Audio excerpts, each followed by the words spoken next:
আলেমদের জন্য, দ্বীনের জন্য, ইসলামের জন্য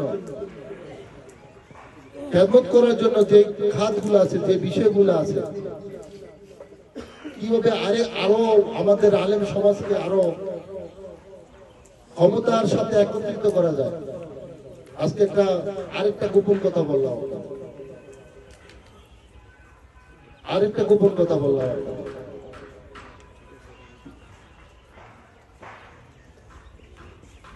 সেটা ইনশাআল্লাহ আপনারা দেখার জন্য আমাদের আলেমদেরকে, আমাদের ইমাম মুয়াজ্জিম আলেমদেরকে কিভাবে রাষ্ট্রের ক্ষমতার সাথে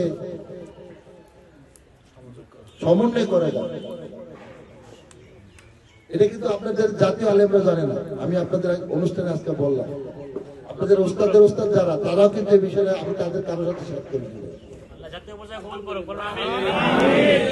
আমি কিন্তু কারোর সাথে শেয়ার করি না। আমি কোনো কিছু আল্লাহ আমার অন্তরে উদয় করলে আমি এটা নিয়ে আগে ফিকির করি, নিজে ফিকির করি এটা নিয়ে কিভাবে করা যায়। তারপর আমি আলেমদের সাথে আমার যাদেরকে আমার অন্তরে ধারণ করার আছে, তাদের সাথে আমি বসি, কথা বলি, তারপর জিনিসটা আমি চেষ্টা করি।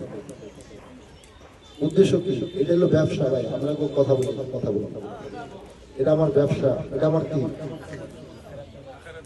এটা কিন্তু আমার ব্যবসা। কার সাথে? আমি তো বলি ভাই যে আমি প্রতি মুহূর্তে আমি আমার মালিকের সাথে ব্যবসা করি, প্রতি মুহূর্তে প্রত্যেকটা কাজ।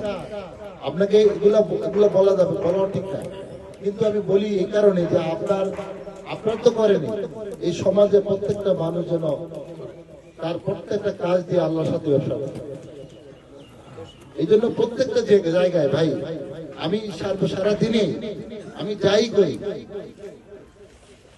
দুনিয়াবি কাজ আমি যাই করি, কিন্তু আমার মূল টার্গেট থাকে যে আমি এই আমার সারাদিনের কাজ দিয়া কিভাবে আমি আমার মালিকের সন্তুষ্টিটা অর্জন করা যায়, আল্লাহর সন্তুষ্টিটা দিতে পারি, সেই জন্য আমি সর্বোপরি চেষ্টা করি। এই জন্য আল্লাহ আমাকে যেন কবুল করে আপনার মাধ্যমে।